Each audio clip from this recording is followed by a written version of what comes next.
한 나라의 백성인 하백 여러분, 하백의 성경 아카데미 오신 것을 환영합니다. 이 시간은 성경 해석학 18강 시간입니다. 이 시간에는 성경의 포괄적인 메시지는 무엇일까에 대한 답을 함께 찾아봅니다. 성경의 포괄적인 메시지는 과연 무엇일까? 1500년 이상에 걸쳐 66권의 별개의 책으로 쓰인 성경은 우리를 겁먹게 할 수 있습니다. 그렇다면 성경의 포괄적인 메시지는 과연 무엇일까요? 본질적으로 다르게 보이는 부분들이 어떻게 서로 조화를 이루는 것인가? 성경의 작은 부분을 볼 때 염두에 둬야 할 큰 그림은 무엇인가? 먼저 우리는 예수 그리스도의 인격과 구원 사역을 함께 생각해 보아야 합니다. 성경의 어느 부분을 연구하든지 예수 그리스도의 인격과 구원 사역이 하나님의 계시의 궁극적 초점이라는 것을 기억하는 것이 중요합니다. 예수님은 그의 동시대 사람들에게 요한복음 5장 39절을 통해서 이렇게 말씀하셨습니다. 너희가 성경에서 영생을 얻는 줄 생각하고 성경을 연구하거니와 이 성경이 곧 내게 대하여 증언하는 것이니라. 여러분, 여기서 말하는 성경은 구약 성경을 말하고 있습니다. 마찬가지로 누가복음은 예수님이 엠마오로 가는 길에서 두 제자들과 이야기했을 때 누가복음 24장 27절을 보시게 되면 모세와 모든 선지자의 글로 시작하여 모든 성경에 쓴 바 자기에 관한 것을 자세히 설명하시니라. 그리고 히브리서 기자는 이렇게 기록하고 있습니다. 히브리서 1장 1절에서 4절입니다. 옛적의 선지자들을 통하여 여러 부분과 여러 모양으로 우리 조상들에게 말씀하신 하나님이 이 모든 날 마지막에는 아들을 통하여 우리에게 말씀하셨으니 이 아들을 만유의 상속자로 세우시고 또 그로 말미암아 모든 세계를 지으셨느니라. 이는 하나님의 영광의 광채시요 그 본체의 형상이시라. 그의 능력의 말씀으로 만물을 붙드시며 죄를 정결하게 하는 일을 하시고 높은 곳에 계신 지극히 크신 이의 우편에 앉으셨느니라. 그가 천사보다 훨씬 뛰어남은 그들보다 더욱 아름다운 이름을 기업으로 얻으심이니 처음부터 성경은 하나님이 완전한 세상을 창조하셨지만 인간이 반역을 통해 그 완전함을 파괴했다는 것을 분명히 보여주고 있습니다. 약속된 메시아 그리스도를 통해서만 피조물은 창조주와의 완전한 교제를 회복할 수 있게 될 것입니다. 성경의 줄거리는 예수님의 필요성, 예수님에 대한 약속, 예수님에 대한 기대, 예수님의 성육신과 오심, 예수님의 가르침, 예수님의 십자가 지심, 예수님의 부활, 예수님의 승천, 예수님의 약속된 재림을 보여줍니다. 그러니까 성경은 예수님에 대한 책입니다. 이러한 기독론적 기초를 가지고 우리는 이제 성경 메시지의 큰 그림을 보는데요. 도움이 될 수 있는 몇 가지 추가적인 범주들을 제안하려고 합니다. 성경의 포괄적인 메시지는 무엇일까에 대해서 먼저 약속과 성취, 그리고 예견된 하나님의 나라, 시작과 완성, 그리고 옛 언약, 새 언약, 율법과 복음, 구원사, 세대주의 순으로 하나씩 함께 살펴보겠습니다. 먼저 약속과 성취입니다.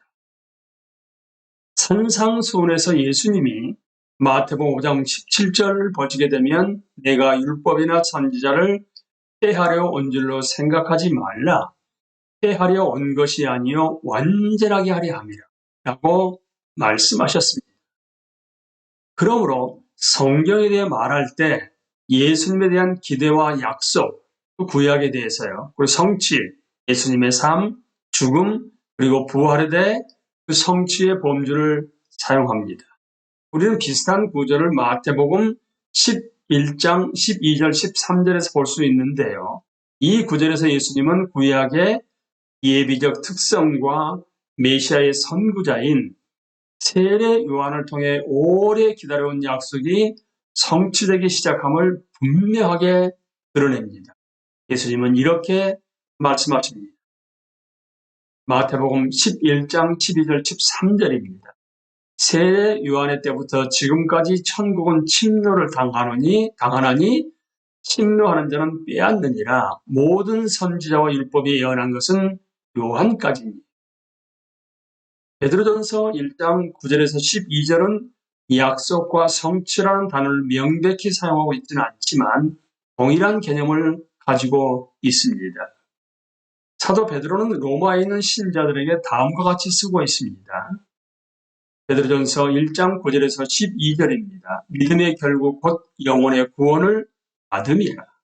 이 구원에 대하여는 너희에게 임할 은혜를 예언하던 선지자들이 연구하고 부지런히 살펴서 자기 속에 계신 그리스도의 영이 그 받으실 고난과 후에 받으실 영광을 미리 증언하여 누구를 또는 어떠한 때를 지시하는지 삼고하니라.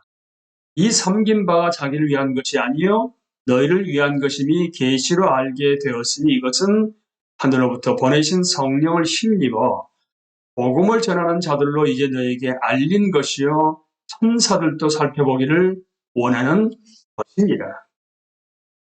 그러므로 성경을 읽을 때 우리는 이런 근본적인 질문을 던질 수 있습니다. 성경의 약속 부분을 지금 현재 읽고 있는 것인가? 아니면 그 약속이 성취된 부분을 읽고 있는가? 또한 이 본문에서 어떤 식으로 그리스도가 예견되고 있는 것인가?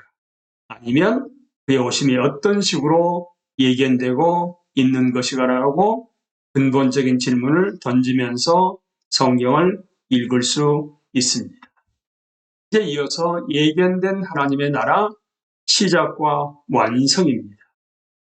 예수님이 순회하며 가르치시는 사역을 시작했을 때 하나님 나라의 도래를 선언하셨습니다. 마가복음 1장 15절에서 때가 찼고 하나님의 나라가 가까이 왔으니 회개하고 복음을 믿으라. 예수님은 나라가 있다고 선언했던 것이 아닙니다. 이런 나라가 그의 삶과 사역을 통해 시작되었다고 선언하셨습니다. 구약에서 하나님은 반복적으로 모든 피조물의 왕이시며 특히 이스라엘의 왕으로 언급되었습니다. 역대상 29장 11절 말씀입니다. 여호와여 위대하심과 권능과 영광과 승리와 위엄이 다 주께 속하였사오니 천지에 있는 것이 다 주의 것이로소이다. 여호와여 주권도 주께 속하였사오니 주는 높으사 만물의 머리이심이니이다. 시편 22편 27절 28절 말씀입니다. 땅의 모든 끝이 여호와를 기억하고 돌아오며 모든 나라의 모든 족속의 주의 앞에 예배하리니 나라는 여호와의 것이요 여호와는 모든 나라의 주제심이로다. 시편 103편 19절입니다. 여호와께서 그의 보좌를 하늘에 세우시고 그의 왕권으로 만유를 다스리시는도다. 하나님의 신적 왕권은 선지자, 사사, 그리고 인간 왕들을 통해서 이스라엘에 실현되었지만 시편 2장 6절 7절입니다. 이 편 내가 나의 왕을 내 거룩한 산 시온에 세웠다 하시리로다. 내가 여호와의 명령을 전하노라. 여호와께서 내게 이르시되 너는 내 아들이라 오늘 내가 너를 낳았도다. 그러니까 하나님의 신적 왕권은 선지자, 사사 그리고 인간 왕들을 통해서 이스라엘에 실현되었지만 하나님의 왕권이 우주적으로 인정될 한 날이 예견되었습니다. 어디서요? 시편 67편에서요. 이 곤돌의 인도자를 따라 현하게 맞춘 것. 하나님은 우리에게 은혜를 베푸사 복을 주시고 그의 얼굴빛을 우리에게 비추사 셀라 주의 도를 땅 위에 주의 구원을 모든 나라에게 알리소서. 하나님이여 민족들이 주를 찬송하게 하시며 모든 민족들이 주를 찬송하게 하소서. 온 백성은 기쁘고 즐겁게 노래할지니 주는 민족들을 공평히 심판하시며 땅 위의 나라들을 다스리실 것임이니이다. 셀라. 하나님이여 민족들이 주를 찬송하게 하시며 모든 민족으로 주를 찬송하게 하소서. 땅이 그의 소산을 내어 주었으니 하나님 곧 우리 하나님 우리에게 복을 주시리로다. 하나님 우리에게 복을 주시리니 땅의 모든 끝이 하나님을 경외하리로다. 예수님은 자신 안에서 하나님의 최종적이며 결정적인 종말론적 통치의 침입이 일어났다고 선언하셨습니다. 마태복음 12장 28절 말씀입니다. 그러나 내가 하나님의 성령을 힘입어 귀신을 쫓아낸 것이면 하나님의 나라가 이미 너에게 임하였느니라. 그러나 예수님은 또한 미래에 하나님의 나라가 완성될 것을 말씀하셨습니다. 그때 하나님의 백성은 하나님 앞에서 안식할 것이며 하나님의 대적들은 정복될 것입니다. 마태복음 8장 11절입니다. 또 너희에게 이르노니 동서로부터 많은 사람이 이르러 아브라함과 이삭과 야곱과 함께 천국에 앉으려니와. 때때로 학자들은 신약에 있는 하나님 나라의 이미, 영어로 already입니다. 와 아직, not yet 국면을 이야기합니다. 나라는 이미 예수님의 삶, 죽음, 그리고 부활을 통해 도래했으나 아직 완전히 실현된 것은 아닙니다. 강력하게 전진하고 있고 놀랍도록 생산적이지만 하나님의 나라는 완전히 우주적으로 세워지지는 않았습니다. 마가복음 4장 26절에서 32절 말씀입니다. 또 이르시되 하나님의 나라는 사람이 씨를 땅에 뿌림과 같으니 그가 밤낮 자고 깨고 하는 중에 씨가 나서 자라되 어떻게 그리 되는지를 알지 못하느니라. 땅이 스스로 열매를 맺되 처음에는 싹이요 다음에는 이삭이요 그 다음에는 이삭의 충실한 곡식이라. 열매가 익으면 곧 낫을 대나니 이는 추수 때가 이르렀으리라. 또 이르시되 우리가 하나님 나라를 어떻게 비교하며 또 무슨 비유로 나타낼까? 버젓이 한 알과 같으니 땅에 심길 때에는 땅 위의 모든 씨보다 작은 것이로되 심긴 후에는 자라서 모든 풀보다 커지며 큰 가지를 내나니 공중의 새들이 그 그늘에 깃들일 만큼 되느니라. 하나님 나라는 틀을 통해서 성경에 다가가는 것은 좋은 점들이 많이 있지만 로버트 풀라와는 우리에게 세 가지 주의할 점을 제안합니다.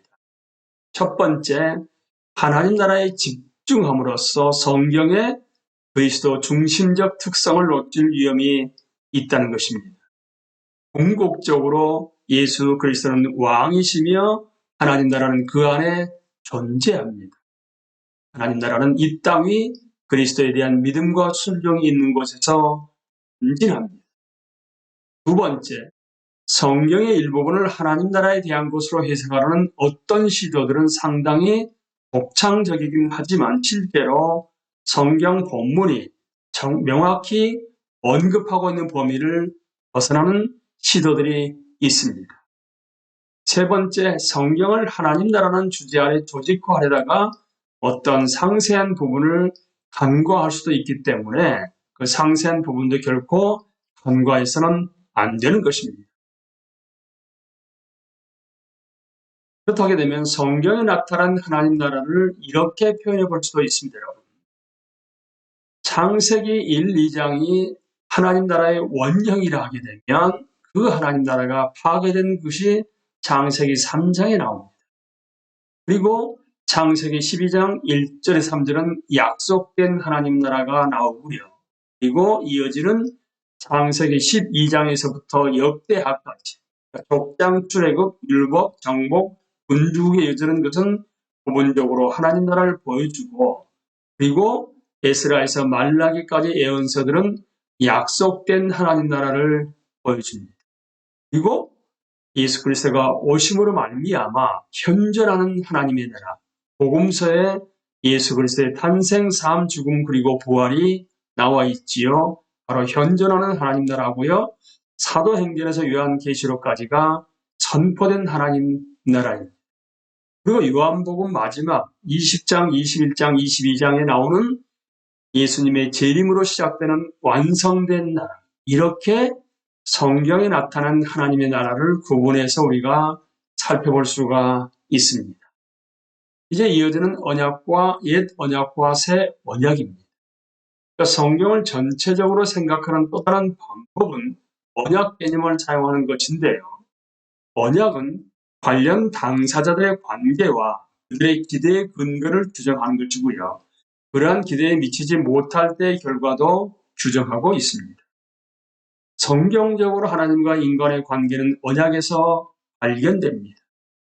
인간이 하나님께 능동적으로 반역하여 하나님과의 관계를 맺을 자격이 없게 되었기 때문에 하나님과 인간의 언약은 언제나 하나님이 받을 자격이 없는 사랑과 계시에 근거합니다.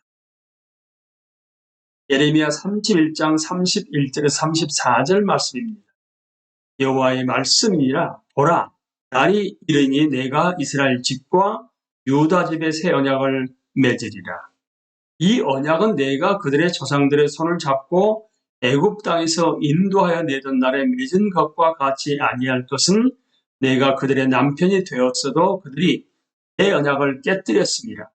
여호와의 말씀이니라. 그러나 그날 후에 내가 이스라엘 집과 맺을 언약은 이러하니 곧 내가 나의 법을 그들의 속에 두며 그들의 마음에 기록하여 나는 그들의 하나님이 되고 그들은 내 백성이 될 것이라. 여호와의 말씀이니라. 그들이 다시는 각기 이웃과 형제를 가리켜 이르기를 너는 여호와를 알라 하지 아니하리니 이는 작은 자로부터 큰 자까지 다 나를 알기 때문이라. 내가 그들의 악행을 사하고 다시는 그 죄를 기억하지 아니하리라. 여호와의 말씀이니라. 하나님은 자신과 이스라엘의 관계가 신의 산에서 맺은 언약에 기초하고 있다고 묘사하고 있습니다. 그러나 위의 본문에 의하면 그 언약은 이스라엘의 반복된 죄로 말미암아 깨어지고 말았습니다. 옛 언약과는 근본적으로 다른 새로운 언약이 올 것이 약속되었습니다. 새 언약은 용서받은 사람들을 낳습니다. 그들은 주를 알고 그들의 마음에 하나님의 요구가 기록된 사람들입니다. 예수님은 자신의 대속적 죽음이 약속된 새 언약을 수립했다고 선언하셨습니다. 누가복음 22장 20절입니다. 저녁 먹은 후에 잔도 그와 같이 하여 이르시되 이 잔은 내 피로 세운 새 언약이니 곧 너희를 위하여 붓는 것이라. 그래서 12장 24절입니다. 새 언약의 중재자이신 예수와 그가 뿌리신 피 앞에 나왔습니다. 이는 아벨의 피보다 더 훌륭하게 말해줍니다. 언약적 구분에 대한 성경적 기초를 주목하고 난 후 성경을 읽으며 물어야 할 핵심 질문은 본문이 반영하는 것이 옛 언약인가 아니면 새 언약인가 하는 것입니다. 옛 언약이 지배하는 동안의 특성상 예비적이었던 많은 제도와 법이 있었습니다. 히브리서 10장 1절 말씀입니다. 율법은 장차 올 좋은 일의 그림자일 뿐이요 참 형상이 아니므로 해마다 늘 드리는 같은 제사로는 나오는 자들을 언제나 온전하게 할 수 없느니라. 옛 언약하에서 하나님의 백성들은 하나님의 법을 지킬 수 없으며 좀 더 극단적인 해결책이 필요하다는 것을 경험적으로 발견했습니다. 그것은 영적 중생과 외부로부터 오는 즉 하나님 자신에게서 기록되는 의입니다. 하나님 나라의 백성인 하객 여러분, 우리는 예수 그리스도의 제자로서 예수님을 보다 인격적으로 잘 알기 위해서 성경 전체의 메시지를 파악할 필요가 있습니다. 특별히 이 시간에는 약속과 성취, 예견된 하나님 나라의 시작과 완성, 그리고 옛 언약과 새 언약을 함께 공부했습니다. 특별히 우리는 영적 중생과 외부로부터 오는 의, 곧 하나님 자신에게서 비롯되는 의로 말미암아 하나님 나라의 백성이요 또한 예수 그리스도의 제자가 됐다 하게 되면 우리가 하나님께 하는 그날까지 우리의 삶이 예수님을 닮아가야 되지 않겠습니까? 그렇게 하기 위해서 우리는 성경 말씀을 올바로 이해하고 해석하고 적용해야만 하는 것입니다. 특별히 지금 얘기하고 있는 이런 내용들은 성경신학에서보다 자세히 강의가 이루어질 것입니다. 여러분들이 성경을 올바로 알고 예수 그리스도의 제자로서의 하나님을 기쁘시게 하는 삶을 살아갈 수 있게 되기를 예수 그리스도 이름으로 기도합니다. 감사합니다.